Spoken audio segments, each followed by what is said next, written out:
नमस्कार, south Asia global देख रहे हैं आप। मैं हूं देवेंद्र कुशवाहा। आज हम इस प्रोग्राम में आपको बताएंगे कि आखिर जीडीपी क्या होती है। जीडीपी जब देश की यह कहा जाता है कि जीडीपी के बारे में यह सुना जाता है कि जब जीडीपी के आंकड़े उत्तरोत्तर बढ़ोतरी की ओर होते हैं, अग्रसर होते हैं, तो यह माना जाता है कि उस देश के नागरिकों का जीवन स्तर जो है, उस देश के नागरिकों का जीवन स्तर ऊंचा होता जा रहा है। और जिस देश की जीडीपी में गिरावट दर्ज होती है, उसमें माना जाता है कि उस देश की अर्थव्यवस्था में कहीं ना कहीं कमी है, उसकी अर्थव्यवस्था चरमरा रही है। तो आखिर ये जीडीपी होती क्या है? मन में ये तमाम प्रश्न आते हैं। एक आम नागरिक, आम जनता जीडीपी के बारे में जानना चाहती है, और इसी का उत्तर देने के लिए आज हमारे साथ भारत के प्रसिद्ध अर्थशास्त्री आकाश जिंदल जी मौजूद हैं। जी, स्वागत है आपका हमारे इस कार्यक्रम में, आकाश जिंदल जी। धन्यवाद देवेंद्र आकाश जी। आकाश जी, इससे पहले कि हम प्रश्न आपसे पूछें, प्रश्न और उत्तर का सिलसिला शुरू हो, उससे पहले मैं आपके बारे में थोड़ा सा और बताना चाहूंगा कि आज आप एक ऐसे अर्थशास्त्री हैं जो भारतीय राष्ट्रीय मीडिया के जरूरत बन चुके हैं। चाहे अर्थवित्त का कोई भी मामला हो, कोई भी प्रश्न हो, आज कोई भी नेशनल चैनल जो भारत में है, वो आपसे उस अर्थवित्त से संबंधित प्रश्न का उत्तर जरूर खोजते हैं। आज हमारे इस प्रोग्राम के पहले एपिसोड में आपने हमें समय दिया, इसके लिए हम आपका दिल से शुक्रगुजार हैं। तो चलिए प्रश्न और उत्तर का सिलसिला शुरू करते हैं। और सबसे पहला प्रश्न आपसे हमारा यही है कि आखिर ये जीडीपी क्या है? जी जी, देखिए, जीडीपी का मतलब है ग्रॉस डोमेस्टिक प्रोडक्ट। इसका मतलब आम भाषा में ये है कि देश में एक पर्टिकुलर पीरियड में कितना हमने मैन्युफैक्चर किया और कितनी सर्विसेज प्रोड्यूस की।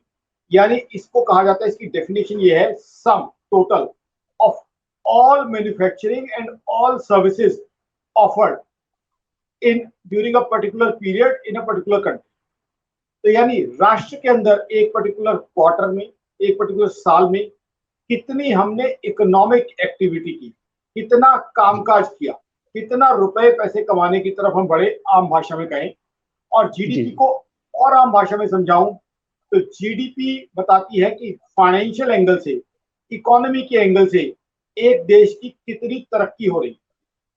जी आम भाषा में कहूं तो जीडीपी ग्रोथ अच्छी है तो उसको मोर और लेस आप रिलेट कर सकते हैं पर कैपिटा इनकम से।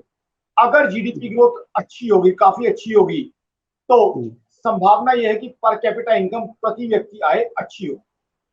जीडीपी ग्रोथ अच्छी होगी तो खुशहाली होगी, बिजनेसेस में खुशहाली होगी, किसान भाइयों के लिए खुशहाली होगी, जो लोग प्रोफेशनल सर्विसेज ऑफर कर रहे हैं, कहीं कंसल्टेंट का काम करते हैं, सेल्फ एम्प्लॉयड हैं, उनके अंदर भी खुशहाली होगी।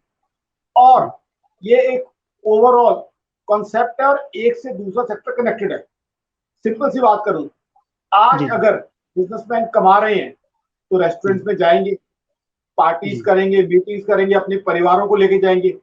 अगर जीडीपी डाउन है, इकोनॉमिक एक्टिविटी कम है, तो जाहिर सी बात है घर पे भोजन किया जाएगा।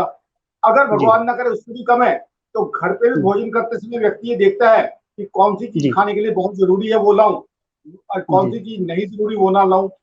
तो ओवरऑल देसी भाषा में वो कितनी खुशहाली है देश के अंदर, वो जीडीपी ग्रोथ से दिखता है। कितना आपकी जेब में पैसा है वो जीडीपी ग्रोथ से दिखता है। और जैसे मैंने बताया, एक सेक्टर से दूसरा सेक्टर कनेक्टेड है। अगर आपको कभी डेटा मिलता है कि 3 महीने में गाड़ियों की सेल बहुत बढ़ गई है, बाइक्स की सेल बहुत बढ़ गई है, तो ये ना सोचिए कि सिर्फ गाड़ी और बाइक्स वाले उससे इम्पैक्ट हुए हैं, उससे पूरा साइकिल, पूरा चेन इम्पैक्ट होता है। एक गाड़ी बिकती है, कितने लोगों को रोजगार मिलता है? सबसे पहले तो गाड़ी की मैन्युफैक्चरिंग में उस कंपनी में 15-20 हजार कर्मचारी, फिर वो गाड़ी सेल होती है डीलर के यहाँ, तो डीलर है, डीलर के यहाँ 50 कर्मचारी इन्वॉल्व होंगे। फिर जैसी गाड़ी बाहर निकलती है उसका इंश्योरेंस होता है, तो वो इंश्योरेंस कंपनी, इंश्योरेंस एजेंट, कितने लोग कनेक्टेड होंगे। हम सब जानते हैं 95% गाड़ियां फाइनेंस होती है, तो उसमें एक बैंक वाला, बैंक का डीएसए वो इन्वॉल्व हो जाता है। फिर हम सब जानते हैं कि जब when we purchase a new vehicle, general tendency is that 20, 30, 40,000 accessories are necessary। 20, 30, 40 हजार, कई बार तो लोग 1-1 लाख रुपए की एक्सेसरीज भी लेते हैं उस गाड़ी के साथ, तभी गाड़ी लेने का मजा आता है। तो एक्सेसरी मैन्युफैक्चरर, एक्सेसरी का सेलर, कितने लोगों को रोजगार मिलता है। फिर गाड़ी सड़क पे आते ही क्या होता है, पेट्रोल पंप जाते हैं, पेट्रोल डलवाते हैं। फिर गाड़ी जब चलती है तो जाहिर सी बात है व्हीकल है, कभी वो पंक्चर होगा। आकाश जी, आपके कहने का मतलब यह है कि जो देश के अंदर जो है वो वस्तुओं और सेवाओं का जो इंक्लूड है, वो जो सेवाएं और वस्तुएं होती हैं एक साल के अंदर, उसी को जीडीपी में इंक्लूड किया जाता है। जी, क्या मैं सही हूं? टोटल जो है वो जीडीपी के हाथ। जी जी। तो एक चीज और बात सामने आती है कि क्या अगर जो हमारे देश के नागरिक किसी दूसरे देश में जाकर के अगर जो सेवाएं देते हैं और वहां से इनकम करते हैं, तो क्या वो हमारे जीडीपी में जोड़ी जाती है? आपका प्रश्न क्लियर नहीं हुआ।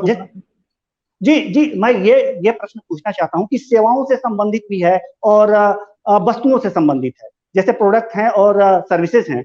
तो जो प्रोडक्ट इंडिया के अंदर उत्पादित होता है और जो सेवा इंडिया के अंदर की जाती है, उसी को इंक्लूड करके जीडीपी दिखाया जाता है एक साल के अंदर।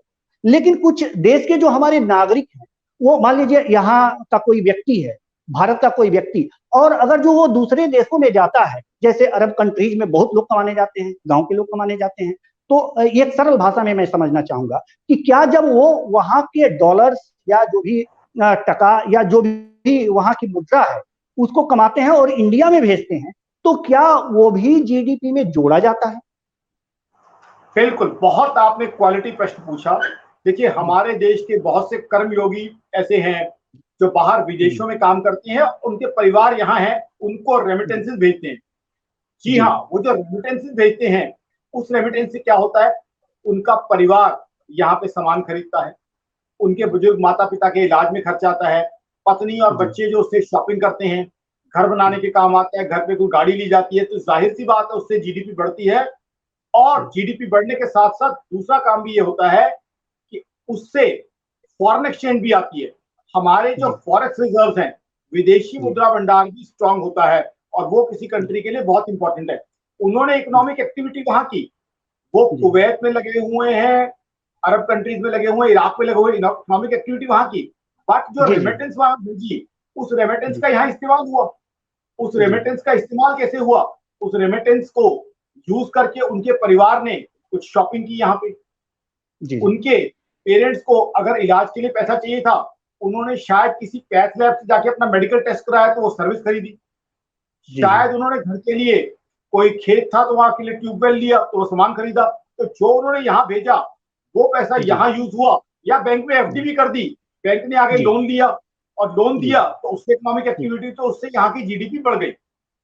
अब चर्चाएं तो जारी रहेंगी, लेकिन वक्त हो चला है एक छोटे से ब्रेक के बाद फिर मिलेंगे और जीडीपी के तमाम पहलुओं पर आकाश जिंदल जी से चर्चा करेंगे। तो लेते हैं एक छोटा सा